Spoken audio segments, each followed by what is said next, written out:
Hi, welcome to Cousin Jacks. Well, where are we? We are in Sydney, Australia, in Bondi Junction. This is a traditional Cornish pasty store. We are the first one in Australia to make handmade, authentic, traditional Cornish pasties.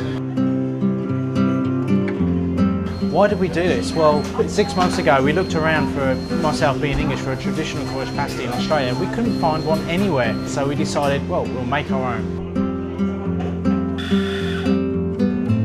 Very simple ingredients go into a traditional Cornish pasty, and that is what makes it very fresh. Simple, fresh, good, wholesome, healthy ingredients. And you can see our pastry chef here, Jade, at the moment making it, rolling it through the machine. We hand make it every day to make sure it's ultimately fresh. We also make all of the fillings on site every day. You can see the chef in the background now. He's cooking up the fillings and everything, making sure that everything that goes into our pasties are really, really fresh. We're very, very proud that we use the traditional recipe of the Cornish pasty, and our customers are very, very happy with all the pasties we make.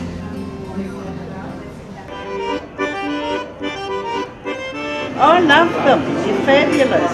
They're amazing and they're very filling. We definitely do recommend them, and we would recommend them to other people as well. And they always taste good. They're yummy. I say, bloody amazing. We've just done lots of nutritional analysis on all our products, and it comes out more healthy, our healthiest range, than the typical other quick food in Australia, like the Subway sandwiches, etc. So it's really healthy, more healthy than you'd actually think. Here in back of house Cousin Jacks, and we're going to make a traditional Cornish pasty. We're going to actually show you how to make a proper Cornish pasty. Now, if you're from Cornwall or England, nevertheless, you should know a traditional Cornish pasty should be beef, swede, potato, onion, salt and pepper, and that's all it should be. You can see we've got the ingredients here, they're lovely and fresh, like beautifully fresh beef here. Swedes, onions, and all the ingredients ready to go. So let's make a proper Cornish pasty. What are we going to do first of all, Pat? Yeah, we'll do potato first. All right, let's chop away. So it's important when you get a potato for a proper Cornish pasty, you got to slice it, not dice it. This is all down to making the veggies and everything cook at the same speed within the pasty, because a traditional Cornish pasty is cooked from raw. Onto the swede. Diced swede. Or you could use turnip if you want to. So the thickness of the veggies is really important for a traditional Cornish pasty. Dicing it here, what centimetre is it, or yep, 2 centimetres? Yep. Yeah. Leave out the root, but it's beautiful vegetable turnip, the swede. It just smells, if you scratch the surface and have a smell, it's beautiful. So, sliced potatoes, diced swede. What's next? So the onion just gives it a bit of, a lot of moisture, I guess, doesn't it, as well as flavour. It goes really well with the beef. So all these vegetables were really important back in the day in Cornwall, because they were like, the basic vegetables like potato, onion, swede. They were always around, available all year round. So I mean, this was their soul food that they lived on. The parsley gives colour and flavour. The parsley is very nice, goes with the beef and potato very well. We've got our beef. So what beef are we putting in it? It's a combination of skirt and chuck, isn't it? And blade, yeah. Blade, right, so those different cuts of the beef work well together to basically come out not chewy but very succulent and tender when they've cooked. So we got our beef. So the mixing time. And time to mix. Yeah, salt and pepper. So what the salt does is actually draws, because what this does, it sits for a little bit before we put it in the pasty, and the salt draws out some of the moisture, doesn't it? Yeah. Draws out some of the moisture from the meat, from the potatoes, from the veggies, and makes that moisture within the pasty. Get in and have a good mix. So it's all fresh ingredients. Fresh meat, fresh veggies. Very easy made. I mean, this would have been made by the miners' wives in the old days, so it's not like a modern recipe as such. It's a 300-year-old recipe, very simple, but in actual fact in Australia a lot of people get this wrong. If we let this sit for a bit, the flavours are going to mature, etc., but we're going to make some fresh right now. These things were taken down the mine and eaten And the miners had really, really dirty hands and had arsenic on their hands from being down in the mines. So they would hold on to the crimp and they would eat the pasty holding on to the crimp.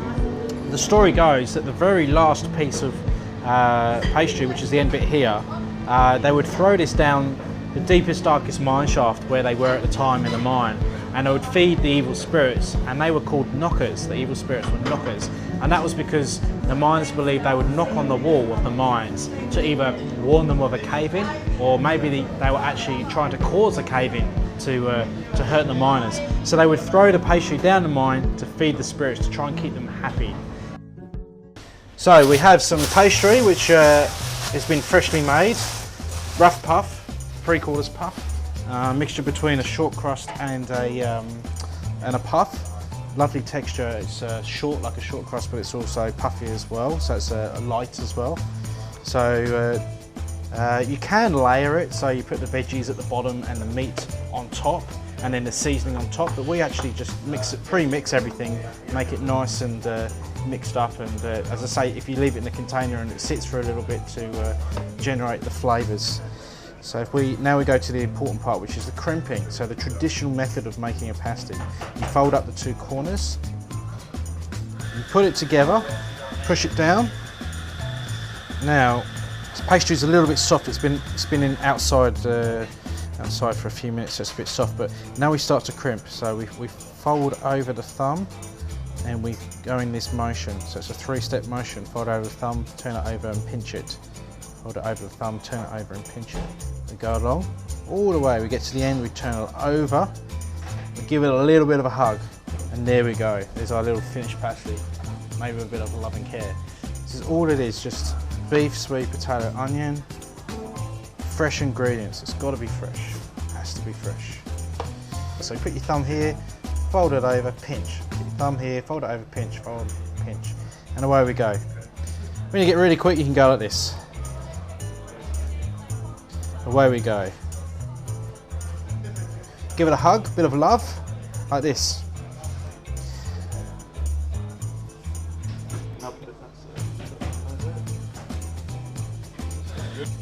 So I put them on there. Now we baste them to make sure they come up nice and golden brown. So a little bit of egg wash here. Just baste these with the old paintbrush. This just brings out the golden colour. It's optional, you don't have to do this, but it just makes it nice and golden when it's come out of the oven. Just to make a little baking hole, that just lets the pressure come out or the steam come out when it's cooking away. So just a little hole in the top, just lets the steam out. And there they are, ready to go in the oven.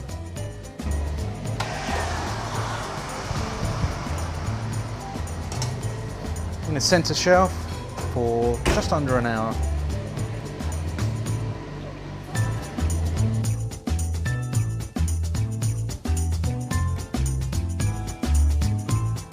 You can find out a bit more information about us at our website, which is www.cousinjackspastyco.com. We also have our Facebook page, which lots of people have liked. So we're all about our slogan, which is basically rich in flavour and in history, and that is what Cousin Jacks Pasty Co is all about.